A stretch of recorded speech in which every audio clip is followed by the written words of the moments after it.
যে এই যে জামাত ইসলাম, এনসিপি, তারপরে আরো দলগুলো অসন্তুষ্ট, যে আমি করলাম ওনাকে বললাম ওনারা তো ক্ষমতাই আছে, কারণ ইলেকশন হলে তারা তো হারবে শিওর।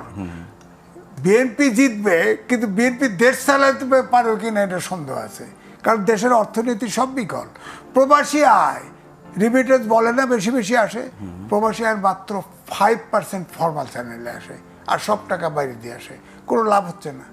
অর্থাৎ অর্থনীতি ইনভেস্টমেন্ট নাই, ডাইরেক্ট ইনভেস্টমেন্টের কথা বাদ দেন, ব্যবসা নাই, কি আছেটা কি বলেন, প্রশাসন চলে না, পুলিশ চলে না, তো দেশটা তো তছনছ আপাতত বস্তু, সব সেক্টর এখন অচল হয়ে গেছে। গ্রামীণ ব্যাংক আর স্টার্লিং, হ্যাঁ, গ্রামীণ ব্যাংক আপনি দেখেন, গ্রামীণ ব্যাংক হেটা তলের ভিতরে, তারপরে স্টার্লিং অ্যান্ড টাইলসে হেটার ভিতরে আবার এটার অংশীদার হলো গ্রামীণ ব্যাংক আর গ্রামীণ ফোন।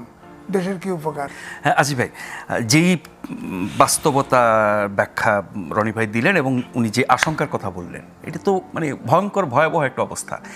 এইটা বিএনপির মতো সবচেয়ে বড় দল এই মুহূর্তে, ডক্টর ইউনূসের সরকার, তারা যদি উপলব্ধি করে কোনো ব্যবস্থা না নেয়, তাহলে তো মানে নির্বাচন অনিশ্চিত হবে এবং নৈরাজ্য বা ফ্রি স্টাইলে সব কিছু করার পরিস্থিতি যদি তৈরি হয়, তখন দেশটা কোথায় যাবে, কারা হাল ধরবে, নিয়ন্ত্রণ করবে? বলি, ধরেন নির্বাচন হলো, তাহলে যেই ক্ষমতা আসে দেশ চালাতে পারবে না। ওয়ার্ল্ড ব্যাংক ফোরকাস্ট করেছে জিডিপি গ্রোথ হবে 3.3%। বাংলাদেশের ইতিহাসে এত নিচে নামে নাই। দ্বিতীয়টা আপনি দেখেন, এই কালকে হলো যে ঈদের আগে 8টা ব্যাংক মার্জ করতেছে, 8টা ব্যাংক, অর্থাৎ ব্যাংক সেক্টরে এর থেকে বোঝা যাচ্ছে না। কিন্তু সরকার তো বারবার বলছে ব্যাংক খাতে শৃঙ্খলা ফিরে এসেছে। হ্যাঁ, 8টা ব্যাংক তো মার্জ করতেছে একসাথে, চলতেছে। গতকাল একটা খবর দেখলাম যে খেলাপি ঋণ বেড়েছে। হ্যাঁ, খেলাপি ঋণ বাজেটের যা ঘোষণা করছে তার 60% খেলাপি ঋণ। আপনি বলেন 60% খেলাপি ঋণ, আপনার দেখেন। তারপরে আসেন উন্নয়নশীল দেশে যাচ্ছে, তার মানে জিএসপি সুবিধা বাদ। 26 সালে আমাদের 80% হচ্ছে আপনার গার্মেন্টস, এক্সপোর্টের গার্মেন্টসের 80%। তো আপনার জিএসপি সুবিধা বাদ, লোন যা আনবেন বিদেশ থেকে সব লোনের ইন্টারেস্ট বেড়ে যাবে। হ্যাঁ, আপনার বিচার বিভাগ এখনো ঠিক মতো ফাংশন করতেছে না, প্রশাসন নাই, সংস্কার হয় নাই। হ্যাঁ, আপনি খেয়াল করে দেখেন, আপনি এনবিআর যে টাকা কালেকশন করে এই বাজেটটা পূরণ করবে, এনবিআর 2 ভাগ করছে, রাতের অন্ধকারে প্রজ্ঞাপন দিয়ে কাজ বন্ধ। এখন নির্বাচনে কি সবকিছু সমাধান? না, সমাধান আমি তো বলছি ওইটাই। প্রশাসন, রনি ভাই তো বললো, প্রশাসন তো এখন যাদের মতো ভাগ করে নিছে। ধরেন একটু আগেই রনি ভাইয়ের সাথে কইলাম যে এই যে জামাত ইসলাম, এনসিপি, তারপরে আরো দলগুলো অসন্তুষ্ট, যে আমি করলাম ওনাকে বললাম ওনারা তো ক্ষমতাই আছে, কারণ ইলেকশন হলে তারা তো হারবে শিওর। বিএনপি জিতবে, কিন্তু বিএনপি দেশ চালাতে পারবে কিনা এটা সন্দেহ আছে, কারণ দেশের অর্থনীতি সব বিকল। প্রবাসী আয় রিমিটেন্স বলে না বেশি বেশি আসে, প্রবাসী আয় মাত্র 5% ফর্মাল চ্যানেলে আসে, আর সব টাকা বাইরে দিয়ে আসে, কোনো লাভ হচ্ছে না। অর্থাৎ অর্থনীতি ইনভেস্টমেন্ট নাই, ডাইরেক্ট ইনভেস্টমেন্টের কথা বাদ দেন, ব্যবসা নাই, কি আছেটা কি বলেন, প্রশাসন চলে না, পুলিশ চলে না, তো দেশটা তো তছনছ আপাতত বস্তু, সব সেক্টর এখন অচল হয়ে গেছে। গ্রামীণ ব্যাংক আর স্টার্লিং, হ্যাঁ, গ্রামীণ ব্যাংক আপনি দেখেন, গ্রামীণ ব্যাংক হেটা তলের ভিতরে, তারপরে স্টার্লিং অ্যান্ড টাইলসে হেটার ভিতরে আবার এটার অংশীদার হলো গ্রামীণ ব্যাংক আর গ্রামীণ ফোন। দেশের কি উপকার? তারপরে গ্রামীণ স্টারলিংকের যে রেট, যারা চালাবে ওরা তো বিদেশে চলে গেছে টাকা দিয়ে, এই স্টারলিং চলবে কেমনে? গ্রামীণ ব্যাংকে ডক্টর মোহাম্মদ ইউনূস এটার বদৌলতে আপনার নোবেল প্রাইজ পাইছে।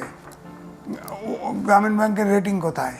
একদম তলানিতে, একদম তলানিতে ব্যাংক।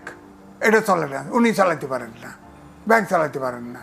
হ্যাঁ, এবং ওনার যে জোবরা গ্রামে ব্যাংক উনি শুরু করছিল, 24 জন আত্মহত্যা করছে লোন মাল্টিপ্লাই হওয়ার কারণে, দিতে পারে নাই, 24 জন আত্মহত্যা করেছিল। বুঝতে পারছেন? সেটা কি মানে গ্রামীণ ব্যাংকের পুরো ইতিহাসে নাকি? না, প্রথমের থেকেই লোন নিয়ে লোন দিতে পারে নাই।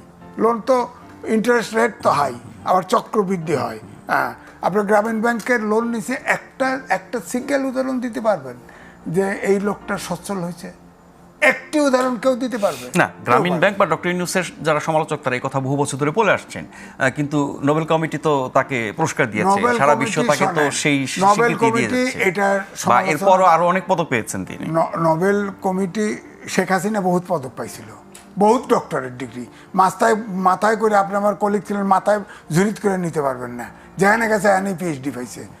পিএইচডি ওরকম হয়েছে নাকি?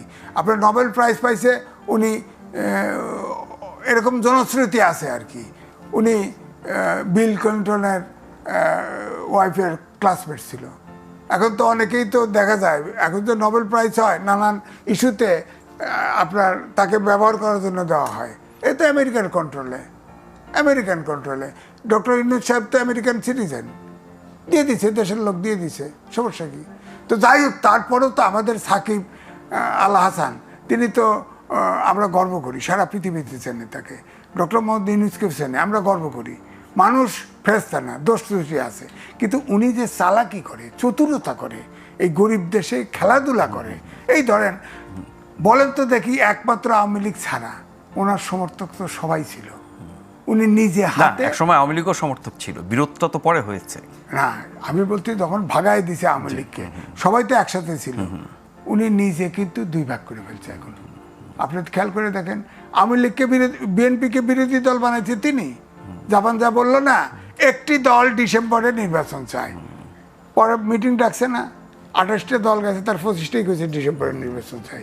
উনি যদি ডেমোক্রেসির প্রতি যদি নিজের ব্যক্তিগত স্বার্থের ঊর্ধ্বে উঠতে পারতেন, তাহলে তো তখনই বলা হতো যে আমি ভুল করে ফেলছি, দিয়ে দিলাম। তা আপনি যে বিভক্তির কথা বললেন, আমরা যদি রাজনৈতিকভাবে ধরি, সেক্ষেত্রে যারা ডক্টর ইউনূসের পক্ষেই ছিল শুরু থেকে, সব ক্ষেত্রে, সব বিষয়ে, সব সিদ্ধান্তে, তারাই তো এখন তাদের সাথে নাই। তারা নাই, মানে অন্তত সমালোচনা করছে, বিরোধিতা করছে। বিরোধিতা। ওই তো লন্ডনে যেটা হয়েছে, আপনি যেটা বললেন যে আগে বিএনপি কেন খুশি, ওরা কেন দুঃখী, তাহলে ওরাও বোঝে নাই, বিএনপিও বোঝে নাই, ব্যাপারটা তাই। ইউনূস সাহেব একমাত্র ব্যক্তি যিনি জিতেছেন, তিনি ফাঁক রেখেছেন, সব জায়গায় মেয়ে বসায় দিয়েছে, যা এখন করলে করবে, না করলে তার খুশি।